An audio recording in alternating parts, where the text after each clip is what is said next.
प्यारे दर्शकों नमस्कार। तारीख है आज 26 जुलाई 2025, दिन शनिवार। हिंदी तिथि श्रावण माह शुक्ल पक्ष द्वितीया। आइए नजर डालते हैं हमारे प्यारे राज्य हिमाचल प्रदेश की तमाम बड़ी खबरों पर। वीडियो शुरू करने से पहले कमेंट बॉक्स में जय हिंद लिखकर हमें सपोर्ट करें। तो चलिए शुरू करते हैं।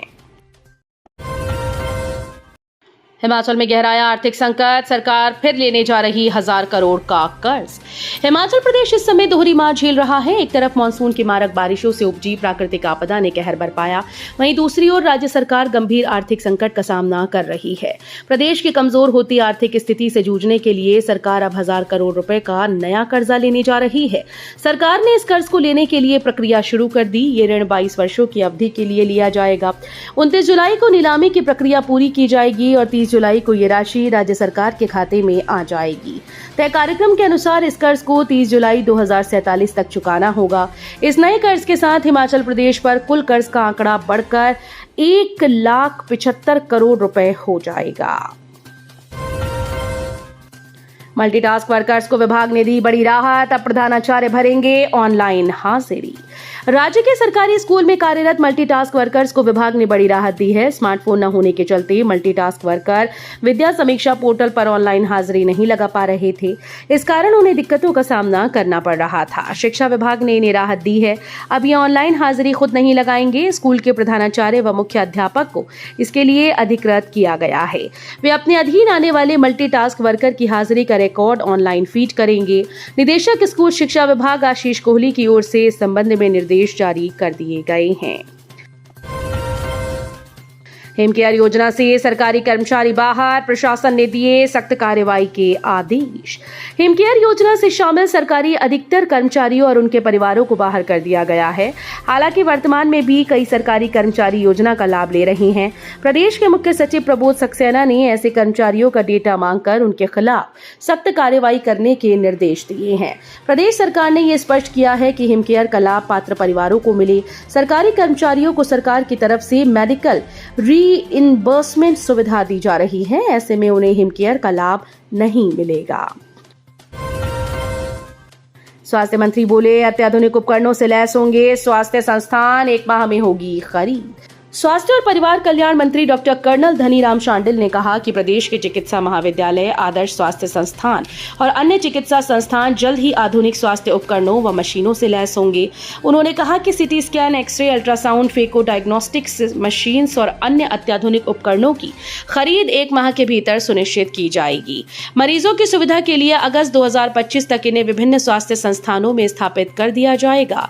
शुक्रवार को टांडा मेडिकल कॉलेज में जीएस बाली मदर चाइल्ड अस्पताल में 5 करोड़ की लागत निर्मित होने वाले रैंप का शिलान्यास करने के बाद स्वास्थ्य मंत्री डॉक्टर धनीराम शांडिल ने कहा कि टांडा मेडिकल कॉलेज में जीएस बाली मदर चाइल्ड अस्पताल राज्य में अपनी तरह का सबसे बड़ा शिशु देखभाल केंद्र है।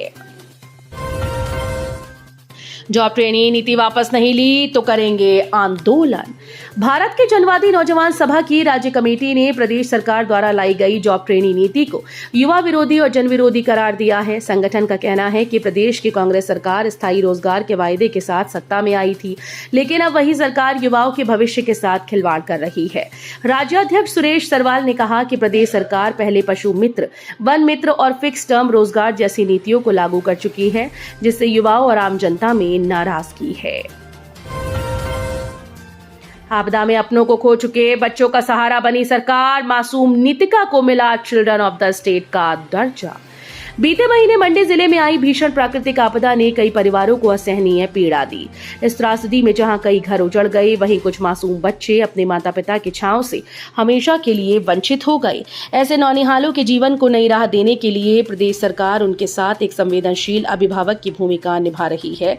मुख्यमंत्री ठाकुर सुखविंदर सिंह सुक्खू के नेतृत्व में प्रदेश सरकार ने मुख्यमंत्री सुखाश्रय योजना और इंदिरा गांधी सुख शिक्षा योजना जैसे कल्याणकारी प्रयासों को जमीन पर उतारते हुए सुनिश्चित किया कि आपदा से प्रभावित बच्चों को जीवन की नई दिशा और सुरक्षा मिले। बार बार बादल फटने की जांच शुरू। दिल्ली से पहुंची केंद्रीय टीम ने राजस्व सचिव के साथ की मीटिंग।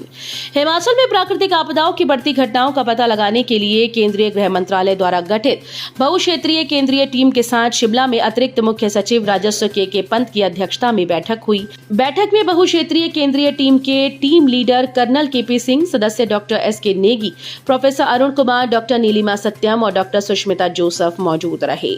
अतिरिक्त मुख्य सचिव ने टीम का स्वागत करते हुए कहा कि आपदा की दृष्टि से हिमाचल प्रदेश की भौगोलिक स्थितियां देश के अन्य राज्यों की तुलना में भिन्न हैं। मुख्यमंत्री विश्व स्तरीय स्वास्थ्य सुविधा की बात करते हैं, जमीनी हकीकत नहीं देखती। शिमला से जारी बयान में नेता प्रतिपक्ष जयराम ठाकुर ने कहा कि सरकार जब भी बात करती है हवाई बात करती है। सदन से लेकर सड़क और अखबारों में हर दिन हिमाचल प्रदेश की स्वास्थ्य सुविधा विश्व स्तरीय बनाने का दावा मुख्यमंत्री और उनकी पूरी टोली करती है, लेकिन आए दिन सरकार की नाकामी की वजह से प्रदेश के लोगों को अस्पतालों में कष्ट उठाना पड़ता है। कई बार लोगों को अपनी जान गंवानी पड़ती है। सरकार हर बार इधर उधर की बात करके अपना पल्ला झाड़ लेती है और फिर से विश्व स्तरीय स्वास्थ्य सुविधाओं का राग अलापती है। भारी विरोध के चलते 40 मिनट तक गाड़ी में बैठे रहे जगत नेगी। लोगों ने फेंके जूते, पुलिस के साथ की धक्का मुक्की। सराज घाटी में आई प्राकृतिक आपदा के बाद स्थिति का जायजा लेने पहुंचे प्रदेश सरकार के राजस्व मंत्री जगत सिंह नेगी को थुनाग में भारी जनविरोध का सामना करना पड़ा। विश्राम गृह पहुंचते ही स्थानीय लोगों ने उन्हें घेर लिया, काले झंडे दिखाए, नारेबाजी की और यहां तक कि कुछ लोगों ने उनकी गाड़ी पर जूते भी फेंके। प्रसव के बाद महिला की मौत पर कमला नेहरू अस्पताल में हंगामा, परिजनों ने लगाया लापरवाही का आरोप। शिमला के कमला नेहरू अस्पताल में प्रसव के बाद शुक्रवार फागू के चियोग की 28 वर्षीय महिला की मौत के बाद हंगामा हो गया। परिजनों ने अस्पताल प्रबंधन पर लापरवाही बरतने का आरोप लगाया। रात 11:17 पर महिला ने सिजेरियन के जरिए एक स्वस्थ बेटे को जन्म दिया था। परिवार का कहना है कि महिला की हालत सुबह तक सामान्य थी, लेकिन तबीयत खराब होने के बावजूद अस्पताल स्टाफ ने उसे खाना खाने के लिए कहा। परिजनों का आरोप है कि महिला को भोजन के दौरान सांस लेने में दिक्कत हुई और सुबह करीब 9 बजे उसकी मौत हो गई। हिमाचल की बेटी ने बढ़ाया मान, दिल्ली में मिला राष्ट्रपति पुरस्कार। हिमाचल प्रदेश की होनहार बेटी आशिता आचार्य ने राष्ट्रपति गाइड पुरस्कार जीतकर प्रदेश का मान देश भर में बढ़ा दिया। नगरोटा बगवा की रहने वाली आशिता देश भर के चयनित 30 गाइड स्टूडेंट्स में स्थान बनाकर ये पुरस्कार जीतने वाली हिमाचल की एकमात्र छात्रा बनी। नालागढ़ में देह व्यापार का भांडाफोड़, होटल से 5 युवतियां रेस्क्यू, एक युवक हिरासत में, मामला दर्ज। औद्योगिक क्षेत्र नालागढ़ के तहत नंगल में पुलिस ने एक होटल पर छापा मारकर देह व्यापार के धंधे का भांडाफोड़ किया। शाम को की गई इस कार्रवाई में 5 युवतियों को रेस्क्यू किया, जबकि एक युवक को हिरासत में लेकर अनैतिक व्यापार अधिनियम के तहत मामला दर्ज किया गया।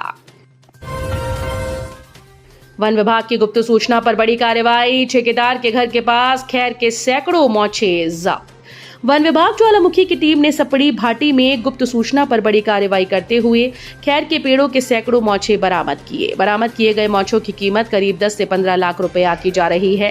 कार्रवाई में ठेकेदार के पास खैर कटान की कोई अनुमति नहीं पाई गई, जिसके चलते वन विभाग ने तुरंत मोछे कब्जे में लेकर आगे की जांच शुरू कर दी।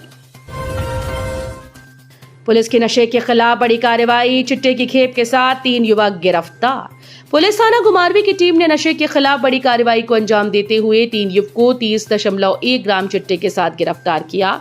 पुलिस टीम को यह सफलता बलो 4 लेन पर मलव्यावर लिंक रोड के समीप नाकेबंदी के दौरान मिली। जानकारी के अनुसार बीती रात पुलिस जब गश्त व नाकाबंदी के दौरान वाहनों की तलाशी ले रही थी तो एक संदिग्ध वाहन को जांच के लिए रोका गया। तलाशी के दौरान गाड़ी में सवार 3 युवकों से कुल 30.1 ग्राम चिट्टा बरामद किया।